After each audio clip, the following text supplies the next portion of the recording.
Yeah, no one's ever done it the way we were doing it, and no one's ever been as fat. Yeah. You know, and then we have these things to shield people from it. We call it fat shaming. You know, don't tell someone they're fat. Let them just be morbidly obese and go through life at a massive risk of heart attack or stroke or diabetes. Don't say anything, because then you'll hurt their feelings. Meanwhile, you could say something to someone, and it might be uncomfortable in the moment. Like, hey, Mike, listen, I don't want to be that guy, but you got to lose some weight. And then that guy could go and look in the mirror and go, fuck, I really do need to lose some weight. Yeah. And then they'll lose some weight, and they'll be healthier, and they'll talk to you 4 or 5 months later and go, you know, you fucked my head up that day. And because of that, I really started changing the way I eat, and I'm so much healthier, and I feel better. Because he's your friend. My friend Tom Segura and Bert Kreischer, they did this thing last year, well, 2 years ago, where they had a weight loss competition. And one of the things they kept doing is fat shaming each other, like ruthlessly. And they would use hashtag Bert is fat, hashtag Tom is fat. And they had this weight loss competition, and they fucking both lost a shitload of weight. I think they both lost between 50 and 60 pounds. Yeah. Wow. And they looked fucking incredible. But then after it was over, Tom was like, dude, let me tell you something. Fat shaming works. It works. It got me off my ass. I realized I was a fat fuck, and it made me lose weight. It doesn't feel good. That shaming thing is fat shaming doesn't work on people who aren't fat. Okay? It works on people who have a problem but don't want to address that problem. So you bring up that problem, and then they go, oh, you're making me feel bad by thinking about my problem. You're a bad person. Yeah. No, you have a weak spot. That weak spot shouldn't be there. You shouldn't belabor it and constantly ridicule someone for being fat. But the idea that you're never supposed to bring it up, even with someone you care about, even in jest or friends busting balls, like, no, you should bring it up, because that bad feeling is a gift.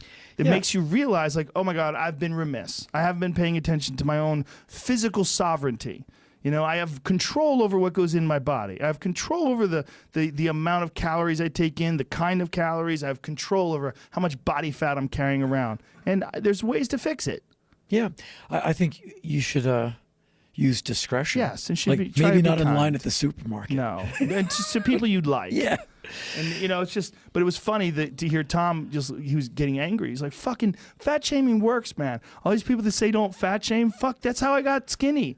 Fat shaming works." Yeah, but you know, again. Yes, don't be rude to someone out in public for no reason. Don't drive an 11-year-old to suicide. Yeah, definitely don't do that. But well, the little kids is the worst, because like their parents will get them hooked on those sugary sodas, and once it's the goddamn sodas, man. I mean, that is one of the primary causes for people being fat in this country, and it just seems so innocuous. It's just in a glass. I'll just drink this. It's got some ice cubes. No big deal. It goes down so fast. Yeah, it tastes great. On the weekends, I like ginger beer, and the Bundabergs. It's the same power as a Coke. I mean, it's a lot of sugar. Yeah. And I buy a 4-pack, and I have 1 bottle a week. Saturday night, my big drink. Like, woo! Discipline. He's going nuts. Look at him. He's got his drink.